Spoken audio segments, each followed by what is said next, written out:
This is Jennifer Latzke with High Plains Journal, and we're here today at the Lahoma Wheat Field Day in Lahoma, Oklahoma with Vince Peterson with US Wheat Associates.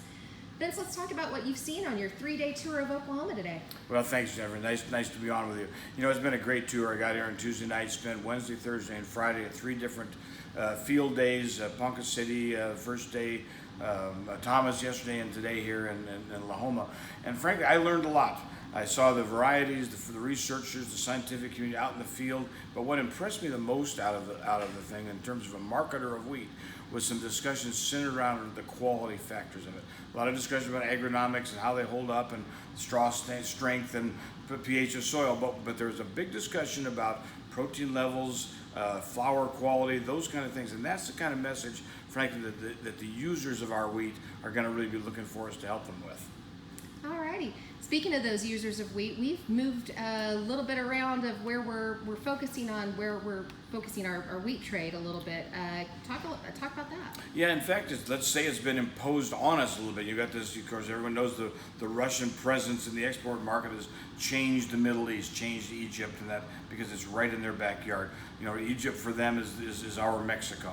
It's their most immediate customer. So what that's done for us, it's required us to shift destinations. Good news is markets in our sphere of influence, so Mexico, Central America, South America, the whole Latin American market, now is taking about 40 to 45% of all U.S. wheat exports, and it's growing, and it's going to grow more into the future. The other side of that is that crescent in the Pacific Rim, Japan, Korea, Taiwan, Philippines, all the way down to Indonesia, Malaysia, Thailand. That's taken another 45% of U.S. wheat exports.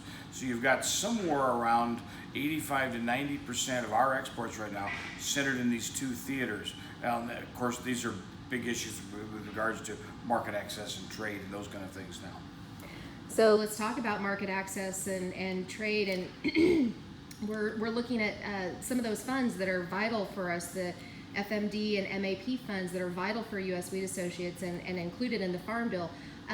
What concerns you about those? Well, we've got a couple of, more than a couple of issues, but if we just talk about the trade problems right now, when the president came in and was inaugurated, he immediately withdrew from TPP, the Trans-Pacific Partnership. That's the Asia Pacific Rim group of was 12, now 11 countries. The other 11 are ratifying that, and when that goes into effect, which it probably will before this time next year, the U.S. will start to lose competitive position against Canada and Australia, and over just a few years, we will be $65 a ton. That's over $2 a bushel disadvantage to our major competitors in Japan. Japan's 100 million bushel U.S. wheat market, and we probably will lose 2/3 of that if we don't get back in some agreement, either TPP or with Japan. Quickly down to Mexico and NAFTA. We're in the process of renegotiating NAFTA. That's a big deal. Mexico is our #1 wheat importer right now. It sits on our border. Without that agreement, we're at risk to losing that market. So it's another big. I think that will go through. And the final one we're battling right now is the tariffs in China. Countervailing duties that were put in, 25% duty on steel and aluminum and those things on Chinese products, and they naturally retaliated. U.S. soybeans, corn, and wheat were all put in a 25% duty penalty duty situation. We sold last year 50 million bushels of wheat to China. If we're in a situation where we're taxed 25%, we're going to lose that business. So the wheat business is kind of on the firing line here. We're sort of the front line of the battle, and we're sort of taking some casualties along the way. And we're happy to see the president, in a speech to the farmers group, say that he understands agriculture is hurting on this, and he intends to provide some sort of cover and protection. So we're going to look for them to do that, and then we get into what might that be. So looking at our hard red winter wheat country here between Oklahoma and Kansas, Texas, and our Colorado and Nebraska neighbors, what would you say to the wheat growers as far as what U.S. Wheat Associates is doing for them today to make sure that their farm gate prices are as high as possible? Yeah, you know, one thing I think I'm frankly very enthused and very optimistic about the business. And it's hard to do it when you've had 5 consecutive years of taking it on the chin with prices.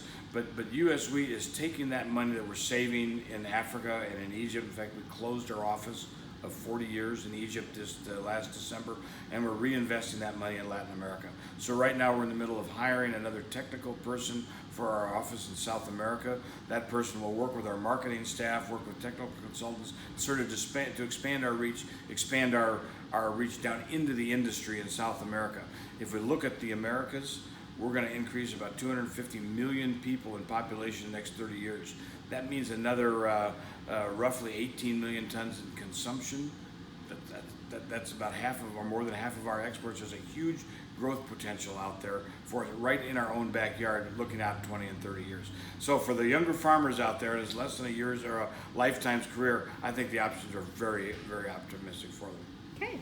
Anything else? Any other thoughts from almost a year sitting as the chairman or the president of US Wheat? Well, I think what surprised me perhaps in this first year is the complexity of the trade policy issues that have come upon us. And that, I've been more of a grain marketer and been involved in the commercial side of the business mostly. And now we have had such a focus on China, on Japan, on Mexico, and some of these other places that without market access, you're sitting on the sidelines. And so I think that's maybe one thing that surprised me the most, the devotion of my time and our staff's time, and frankly the industry, to make sure that doesn't happen to us.